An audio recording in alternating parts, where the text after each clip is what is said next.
আসসালামু আলাইকুম রহমতুল্লাহি ওয়া বারাকাতুহু। সম্মানিত দর্শকগণ, আপনারা কেমন আছেন? আশা করি ভালো আছেন। আলহামদুলিল্লাহ, আপনাদের দোয়ায় আমি ভালো আছি। তো এতদিন তো শত্রু দমনের বহুত আমল দিছি, তো আজকে স্বামীকে বশ করার আমল দিতেছি। যে সমস্ত মহিলারা আছে বা মেয়েরা আছে যাদের স্বামী নির্যাতন করে, টর্চার করে, মারধর করে, তো তাদের স্বামীকে কিভাবে বশ করবেন এই তদবিরের মাধ্যমে আমি বলে দেব বিস্তারিত।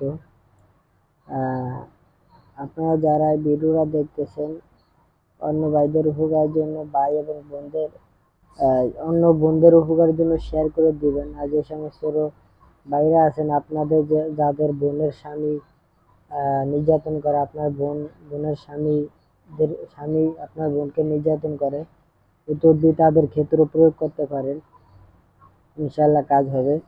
তো অবশ্যই তদবির করার আগে বিশ্বাস করতে হবে, মনে প্রাণে সন্দেহ রাখে কাজ করা যাবে না। আল্লাহর উপর পরিপূর্ণ বিশ্বাস করে মনে একান্তভাবে বিশ্বাস রাখতে হবে, কাজ হবেই, এরকম চিন্তা ভাবনা করে কাজ করতে হবে।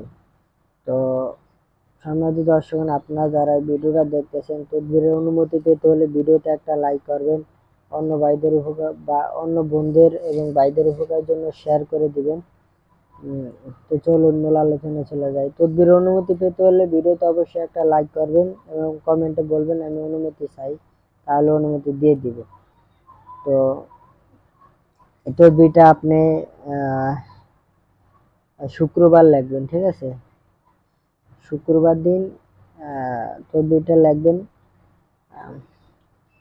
পাক পবিত্র হয়ে জায়নামাজে বসে ক্যাবলামুখী হয়ে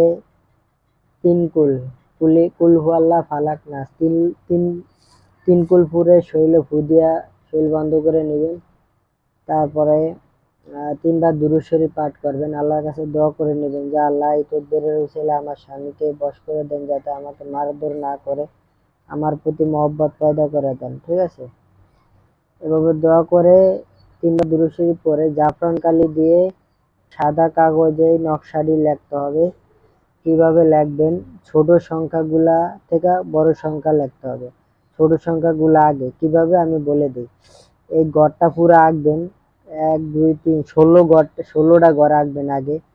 আঁকার পরে প্রথমে এই 1 লিখবেন, যেই গড়ে লেখা আছে 1, তারপরে এখানে এই গড়ে 2, তারপরে এই 2, তারপরে 4, ঠিক আছে?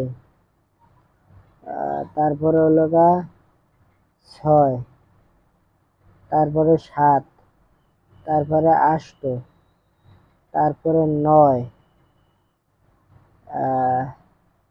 9-এর পরে 28, 29, 30, 31, 32, 33, 34, 35।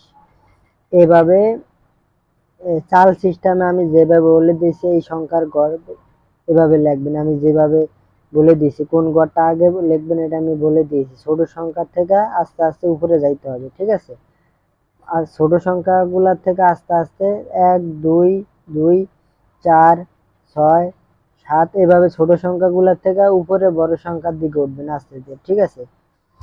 পুরা লেখা হয়ে গেলে আপনি কি করবেন, এই যে নিচে স্বামীর নাম লিখবেন। আপনার যে স্বামী আছে শুধু স্বামীর নাম এই নকশার নিচে লিখবেন।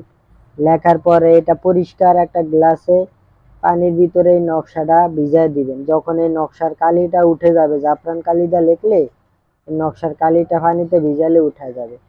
তারপরে কালিটা পুরোপুরি উঠে গেলে এই পানিটা যে কোনো মাধ্যমে হোক আপনার স্বামীকে খাওয়াই দিবেন, ঠিক আছে? এইভাবে টানা 10 দিন খাওয়াইতে হবে।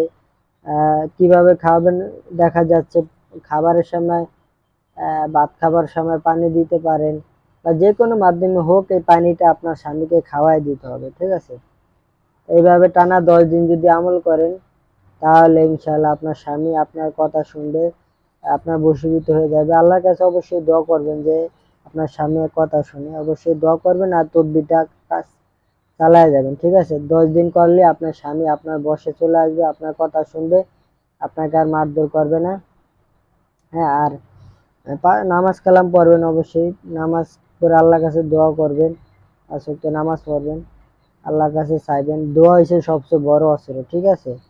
আর বাকি সব হচ্ছে উসিলা, উসিলার মাধ্যমে আল্লাহর কাছে সাহায্য পাওয়া যায়। তো এই তদবিরটা প্রয়োগ করবেন ইনশাআল্লাহ, যেভাবে বলে দিচ্ছি সেভাবে কাজ করবেন, ইনশাআল্লাহ ফল পাবেন।